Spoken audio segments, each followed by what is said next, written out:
Contemporary media is a very complicated topic. To some, the media is a voice of reason, a necessary balance of watchdogs and reporting to offset an otherwise selfish and relatively unchecked world. To others, it is a biased and untrustworthy propaganda machine that merely deviates in allegiance but never in methodology.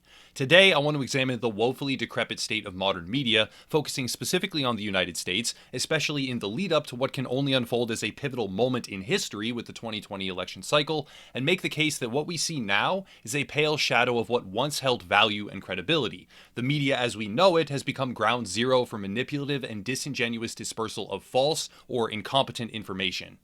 I mainly want to focus on three separate examples. First, ABC News and their misuse of footage during a story on Syria. Second, the Sinclair broadcast group in a scripted segment which was voiced identically all across the nation via local TV news stations. And third, CNN with their now actively speaking whistleblower who has exposed rampant and targeted bias within the organization aimed at President Trump and ignoring other relevant issues. The spark for this video primarily revolves around the revelation that ABC World News had utilized false footage in a segment about Syria. In the background right now, you can see the broadcast which was aired. A burst of gunfire followed by various explosions, and this was used during a segment which claimed a vicious attack focusing on being a depiction of active real-world events in the Middle East. This type of story plays on the urgency of warfare and conflict in the geopolitical landscape. The footage is powerful, especially when advertised as a depiction of atrocity and violence, which is exactly what type of rhetoric was used during that airtime. But the problem is that this video footage is not from Syria, it is not from the Middle East at all, nor is it a depiction of anything harmful or controversial. It is firing range footage from years ago that has been cropped and edited so as to fit the story. The unedited version very clearly shows an audience, as this was a live range show that cannot in any way be tied to the ABC News subject matter. However, the cropped version was aired and pointedly labeled as real-world action being reported on with exclusive availability. The footage was very quickly called into question, especially since it was explicitly claimed as having been obtained by ABC News, and following the definitive proof of inaccuracy, ABC issued an apology and retracted the story.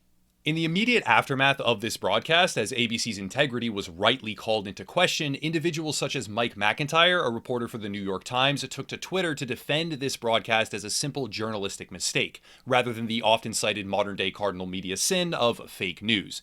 His explanation included three main points. One, it actually is a mistake, not willful propaganda. Two, it is acknowledged and corrected. And three, partisan opportunists seize on it anyway to claim bias.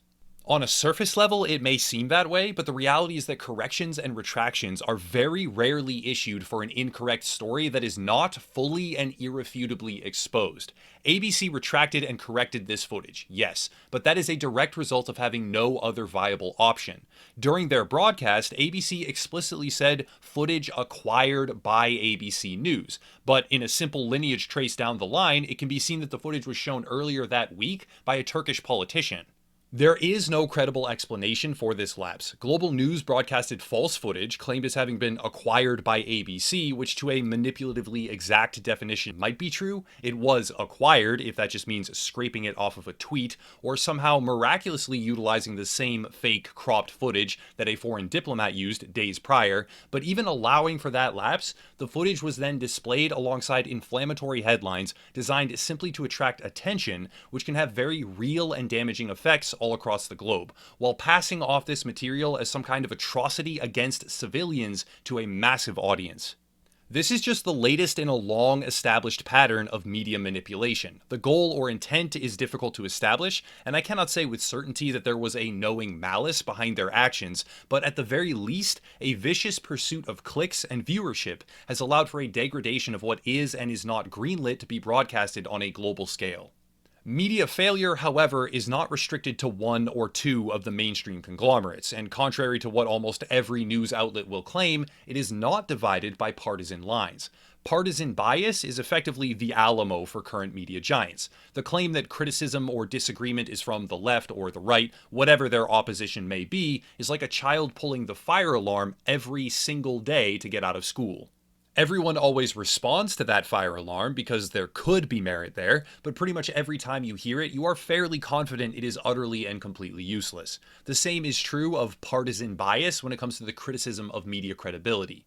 When legitimate concerns are aired, oh, that's just partisan bias. When an outlet is accused of failing the public, partisan bias. But the truth is, media as a national American entity can no longer hide behind such a shallow deflection, because the failure and manipulative behavior easily bridges the partisan divide. It simply alters its own motivation and subject matter along the way.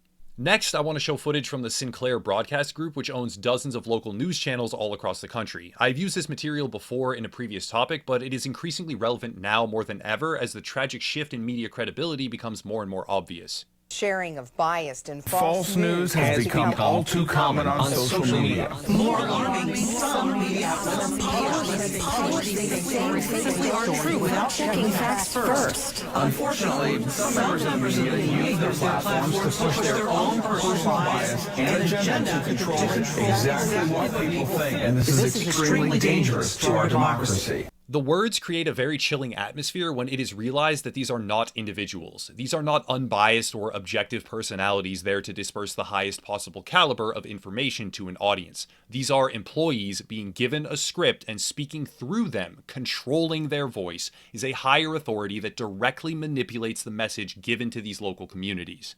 I would be unable and unwilling to say definitively that Christopher S. Riley is the driving force behind this particular message, though he is the current CEO of the Sinclair Broadcast Group, but somewhere at some level, a decision was made to fully utilize this network of channels and disperse a scripted, pre-planned, highly organized message to their audience.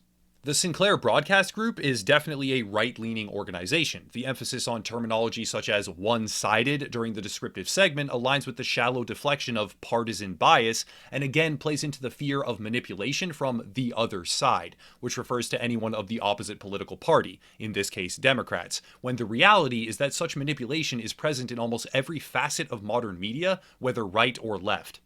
On the opposite end of the spectrum is CNN, yet again a massive corporate structure that is responsible for information dispersal on a national and global scale. CNN has recently come under fire as Project Veritas, a right-leaning news reporting organization founded by James O'Keefe, lays out with insider hidden camera footage and audio recordings how the company deliberately ignores balanced coverage in favor of attacking President Trump. Project Veritas has a very complicated history. It is regarded by left-leaning individuals as conservative propaganda, while right-leaning individuals often regard CNN the exact same way, yet again highlighting that media prioritizes and fuels the partisan divide by focusing on conflict and animosity driven by the pursuit of ratings and revenue. Regardless of where you fall on the political spectrum, hidden footage from within CNN paints an ultimately unsurprising but still troubling picture. In formulaic meetings, Jeff Zucker, the president of CNN, will harshly and deliberately steer all resources away from other relevant stories and focus them on criticizing Trump with the goal of impeachment. This obsession, referred to as such by his own company employees, is speculatively driven by a long and combative history between himself and the president dating as far back as their relationship during the show The Apprentice, which is largely responsible for catapulting Donald Trump to international stardom. Sources close to the relationship have described it as troubled or antagonistic, and as a result of that, with this figure maintaining massive control over what is or is not dispersed through CNN's platform, we can see that the organization bends to the subjective whim of an individual who dictates what is said on a national scale, as well as the tone that is used when doing so. The engine of modern media is not overly complex. It is an effective cycle of partisan platforms that demonize their opposition and deflect criticism by claiming that same opposition is spreading lies. The primary motivation is not truth, honesty, or the pursuit of integrity and accountability. It is profit, ratings, and clicks. The media has also seen a loss of credibility as their monopoly on information dispersal begins to fail. Where once a television broadcast might have been able to run very similar footage to what ABC showed and never have it called into question, now that footage is dissected and compared to decades of archived material by individuals able to comb through it with far more analytical intelligence than those facilitating its production and dispersal. The prime directive of be first has eclipsed the need to be accurate. The obsession with higher revenue and engagement has eclipsed the concept of objectivity. Stories on Trump or war have higher viewer retention, and so they dominate the cycle. And in that frantic pursuit, cropped videos scraped from Turkish politicians' Twitter feeds are regurgitated as if they depict global tragedy without verification, even when the company responsible has more resources than many of us can even comprehend at their immediate disposal. Most of what I'm saying to a great many viewers will register as that's obvious or everyone already knew it, but the sad truth is that a lot of people don't know. Some connections can be drawn between deviously used footage or biased control, but how many times do those connections exist yet remain unpublicized? The pursuit of true credibility does not always correspond with higher interest, maximum profit, or individual preference, and because of this, it has been sacrificed in recent years by an industry that has devolved to the point of blindly stoking viewer frustration and fear rather than informing with integrity and honesty. This is not to say that all individuals working within the entire industry are equally as negligent or at fault. Many of them possess idealistic views of what the media could be, but the structure of what it is, born of a long and downward spiral that focuses on inconsistent topics or personal ideologies, has progressed far enough that it is becoming impossible to believe at face value what is shown, even when that information is broadcasted on a global scale by a multi-billion-dollar news organization. The takeaway is modern media has become synonymous with entertainment, and the distinction that has been lost is a focus on truth, integrity, and credibility. Entertainment is self-explanatory. It exists to entertain, and the media has adopted a similar philosophy to the detriment of what used to be an integral step in the dispersal of information. In the end, when the question must always be asked, is it even real? Is this the truth? How much value is left? That's it for today. If you want to support, there are links down below, Patreon, merchandise, Twitter, that kind of thing, but I'll cut it there and stop rambling. As always, thank you all for watching, and have a nice night.